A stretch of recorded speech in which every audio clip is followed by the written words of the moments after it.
Good morning everyone. Happy Sunday guys. So, nandito naman tayo sa ating maliit na garden.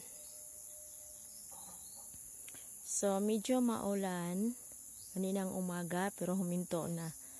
Pero hindi malakas ang ulan. Hindi pa nga basa yung ilalim ng lupa. Yung sa ibabaw medyo basa pero yung sa ilalim wala. Dry pa. So ayan yung mga ko. Long bean, sitaw, ayan. So yan ang paligid natin for today. Siya guys.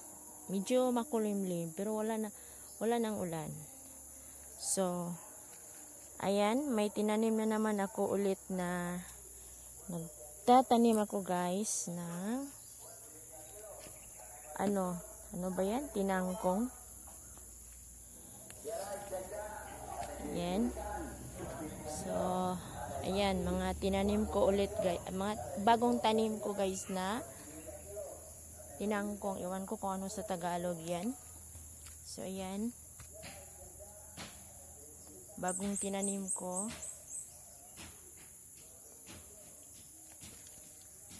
So, ayan guys. Ayan.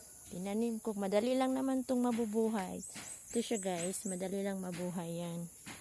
Kahit nga itapon mo lang yan, mabubuhay yan. Yung mga okra ko, wala nang bunga.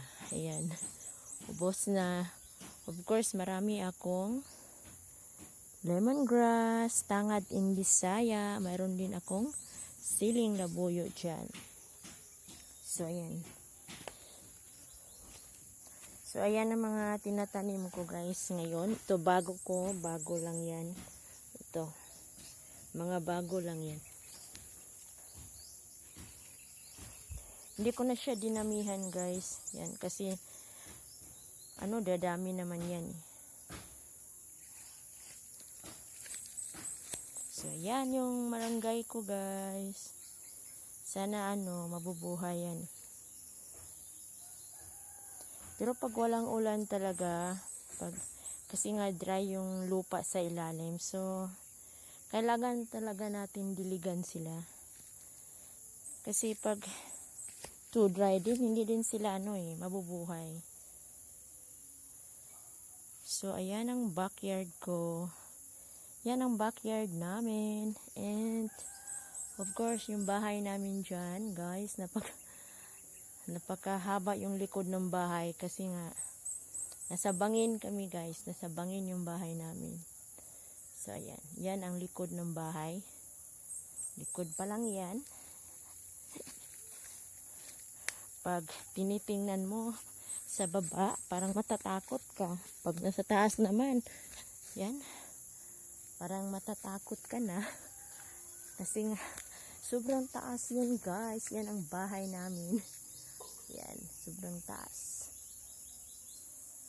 Likod ng bahay namin to guys ha. Yan, likod. Ayan.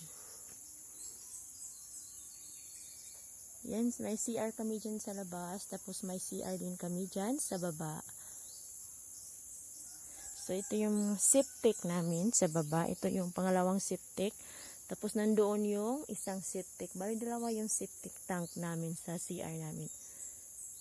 So, that's all for today. Bye. Have a nice day, everyone.